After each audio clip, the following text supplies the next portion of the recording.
From TV's top billing to the silver screen, Jonathan Boynton Lee has done it all. His latest adventure sees him as the lead actor in Cop and a Half, a new action comedy filmed in the heart of Johannesburg. Please help me welcome the one, the only, the oh so handsome Jonathan Boynton Lee.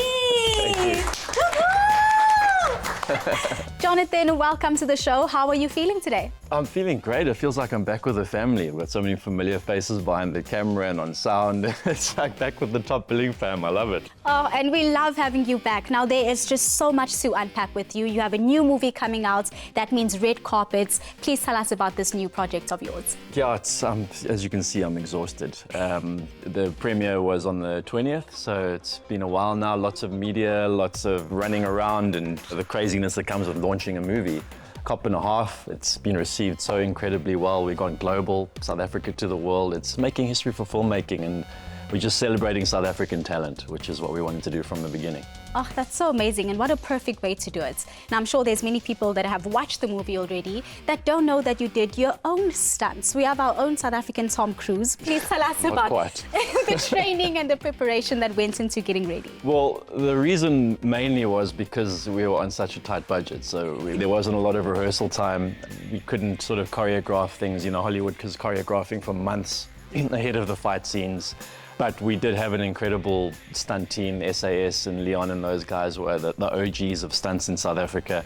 We had to cast a stunt woman because we didn't have time to train an actress to be able to do the stunts. Okay. So we thought, let's just cast a stunt woman, which saved us because she was incredible, Nadine. And we were choreographing fights on the day, and we just kind of let her do her thing, and I just said to her, just beat me up, and I'll take it. I'll get up. I'm not sitting properly now because my back and my arm can't move like in full motion, but it was totally worth it. Now, it's just one part of your life. You obviously are a man that wears many hats. And while doing this, you've been a part of a campaign called Mentorship Moments in collaboration with an NPO. This particular organization that Merv has started is really, really cool because it's providing mentorship to young people in the industry and also preparing them for outside of the industry and their future. So it's really, really cool. I don't need any excuse to hang out with kids and be a mentor. And, I've had so many special mentors in my life, and the importance of mentorship as a youth is so, so important. It's like time travel. You're going back and you're planting wisdom in the youth so that they don't make the same dumb mistakes that you made when they're getting older. Let's talk about top billing. Most of us know your face from there.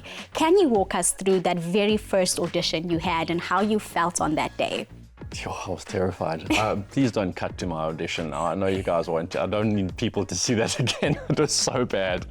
I just thank Patience for, I don't know what she saw. She saw something, and I know Mfundo was a big fan of mine as well behind camera, and he like pushed for me as well. But thank goodness, because I look at that person and I just want to give myself a hug. Like, I was in such a bad place in my life. Like, I'd just broken up with the woman that I thought was gonna be the love of my life. That's why I went to audition, because I was supposed to be proposing to her in Thailand.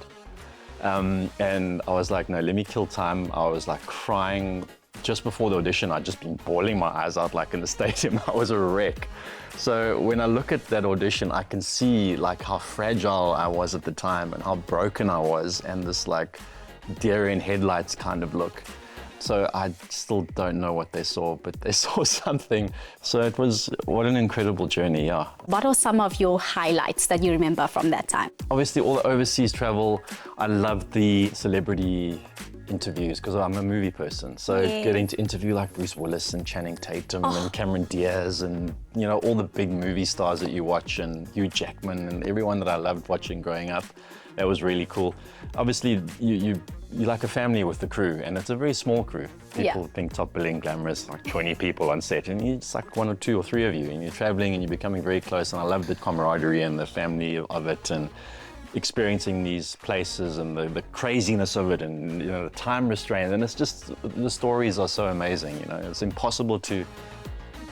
I can't think this. I'm thinking back to top billing now, and in the movie where it's like all the things are like appearing on screen, and you can't it's just so much. You can't really kind of pinpoint which one is the one that stands out. Every day it's something different that was a highlight.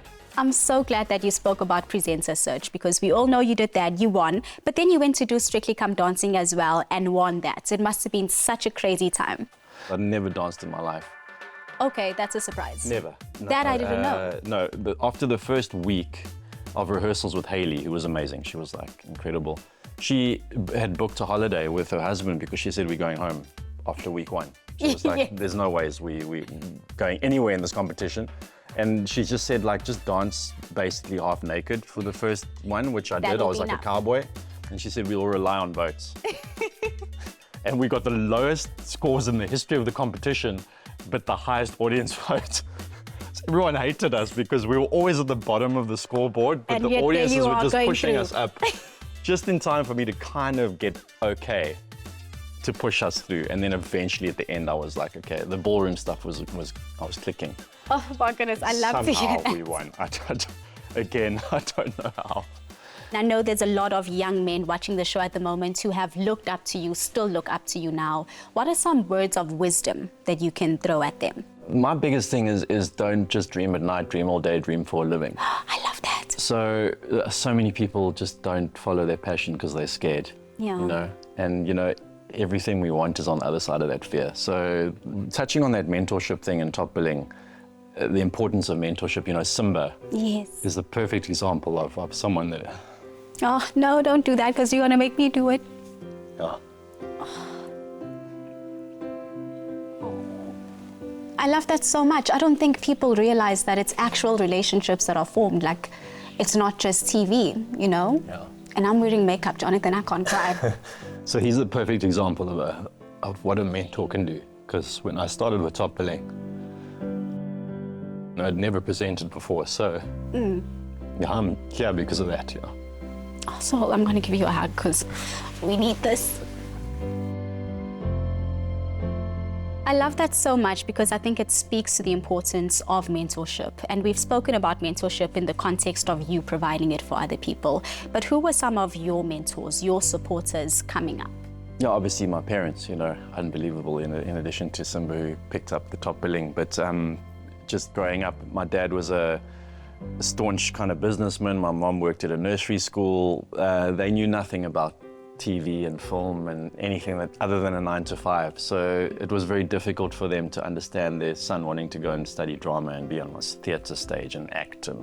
But they still, despite that, my dad was so sweet at times. He would like try and apply his kind of business knowledge into the arts and try and give me advice from that perspective. And it just made no sense, but he was trying so hard, you know, and they supported me. And I've always been front row. You know, my mom, when I won the presenter search, right there behind the camera, first person to be crying and congratulating me, and Strictly Come Dancing front row. At my movie premieres on the red carpet, my mom was at the premiere the other night in the front row of the movie theatre there, you know, so they've been there supporting me from the start.